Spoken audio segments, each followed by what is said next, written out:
Bonjour. I have lost track of the number of times that I've tried to make this video. This is really, really hard. Coming to grips with the fact that I was too disabled to work was really difficult for me especially because of the way that the messages we unconsciously absorb about disabled people, about unemployed people, about people who can't work for a living, and the bootstraps myth of we need to pull ourselves up by our own bootstraps. So it was really hard. I had to face not only the way that the culture viewed me and that other people were prone to view me because they had been raised with these ideas, but I had to come to grips with that in myself. And I also had to realize that even if I find worth and value in myself, that's not going to change how other people view and treat me. I've experienced a lot of problems living with others. The only exception is my husband, who's now dead. I was able to live with him and feel safe. Having my trust betrayed so completely, thoroughly, and violently from infancy by the people who were supposed to care for me the most, who were supposed to protect me and teach me to protect myself, in addition to so many other violations since then from supposedly trusted sources. I've been violated by friends that I have had for years. It means that I never feel safe when someone has access to me while I'm sleeping. This makes it really hard for me because living alone is more expensive. And the judge of my SSDI hearing decided that me living alone without support and care meant that I wasn't disabled, that I could work. It takes everything I've got just to live and survive and take care of myself. It does not follow that I can hold a 40-hour-a-week job on top of that. There have been many times where people have opened their homes to me in the coldest months of the year because there's no insulation and it gets very cold in here and it makes my fibromyalgia worse. And without exception, those experiences have led to gradually increasing interrogation about where I'm going and what I'm doing, increasing monitoring and interfering with things such as my mail and trash, boundary violation, treating me like their child and not with the respect of an adult, breaking confidences by sharing intimate knowledge of me with strangers, having my decisions questioned, monitored, and judged by people who aren't impacted by them, decisions whose results they don't live with are none of their business, and I don't owe them explanations that they're unlikely to understand in any case. But when I try to explain this to them, they can get very ornery and pissy about it. As people who have more economic power than me and don't struggle with the same things that I do, they are, one, not willing to talk about those power dynamics and react as though I'm being aggressive or insulting merely by bringing it up, and two, completely inappropriately judge choices that they don't have to live with.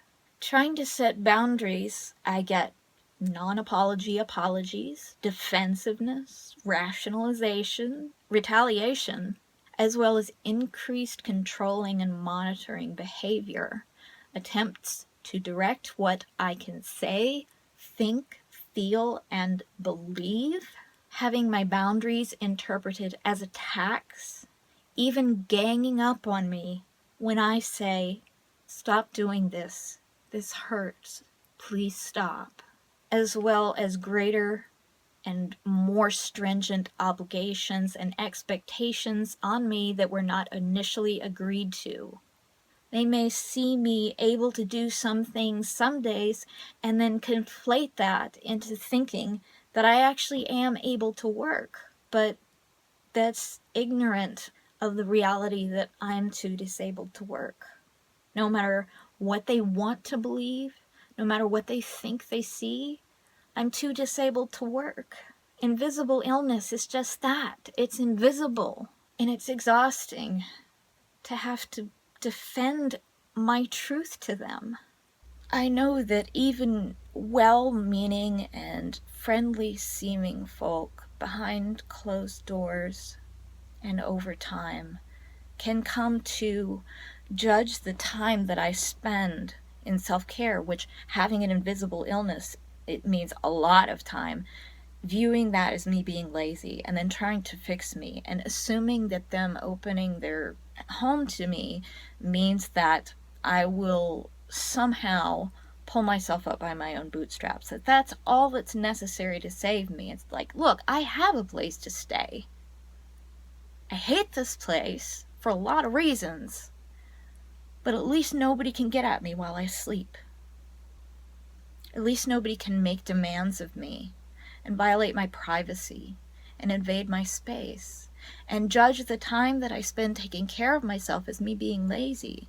Just because you can't see my pain doesn't mean I don't have it, and I shouldn't have to continually prove my pain and my need to the people I am living with in order for them to respect the time that I need alone.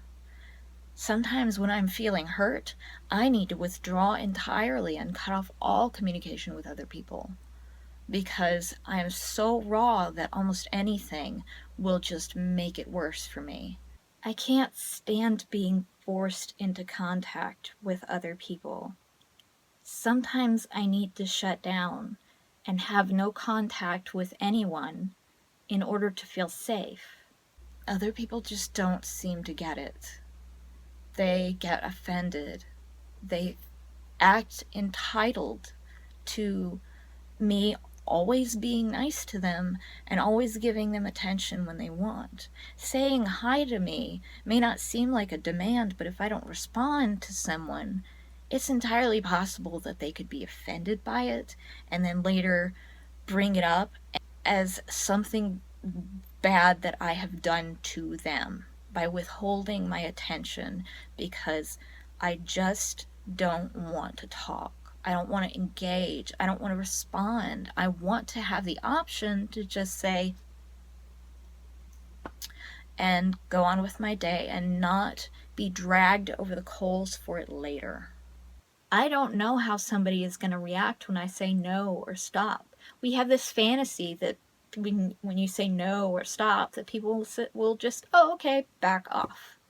But it's been my experience that a lot of times if I'm living with someone or if someone has a great deal more power and privilege than I do, they're not very good at listening to no and stop. They don't take no for an answer, or they feel offended by it. They feel like I've personally insulted them, or they're upset with my tone, when it may be that I'm just in a lot of pain, when I just want quiet, when I just want to be left alone.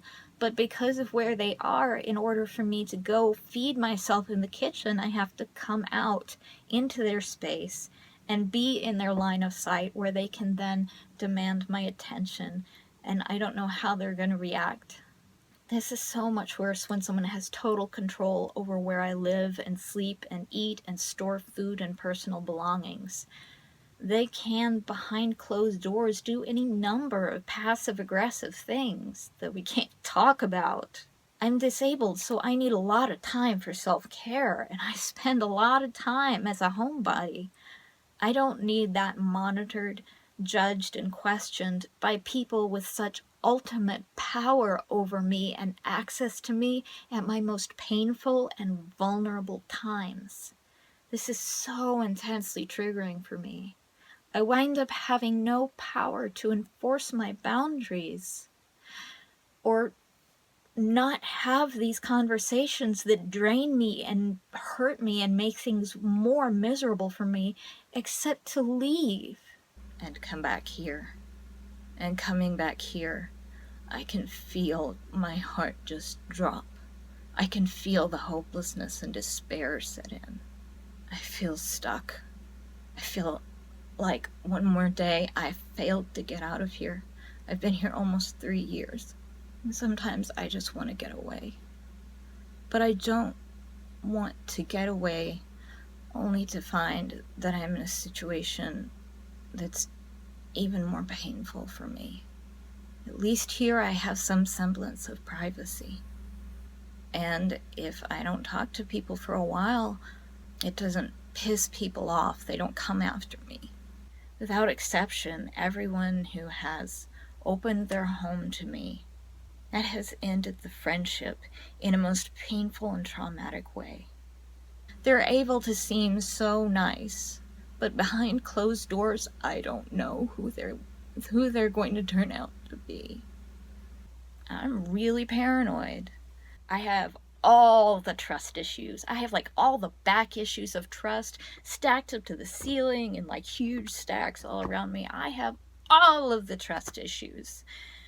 And being forced to be in daily contact with other people, it triggers me. It's triggering. It sets me off. This is another reason why I can't work for a living. I hate enforced contact with other people, especially when that comes with certain expectations of what I can and can't say, what I can and can't do.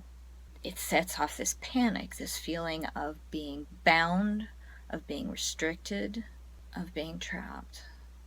This is even worse in shelters and group homes, where these people may be at the ends of their ropes, driven to desperation or even violence through the ongoing trauma of homelessness and being targets of violence and harassment themselves.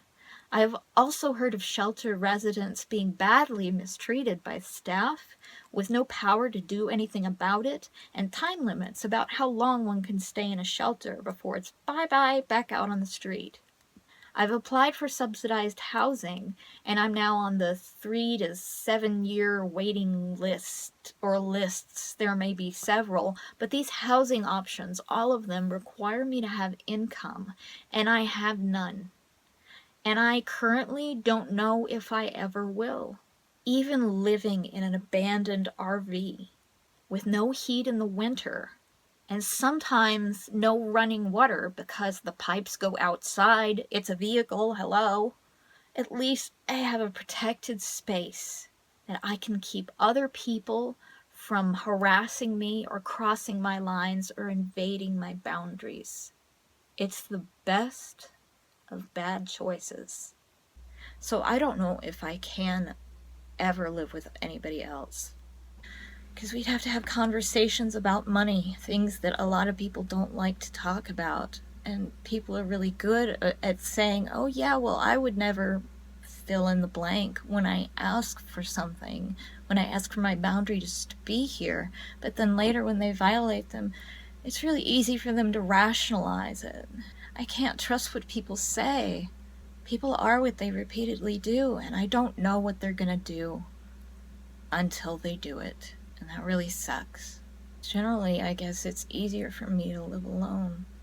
I hate it when other people have power over the spaces that I inhabit, which is true here too, but I feel safer than I would if I were forced into contact with other people day after day, every day without fail.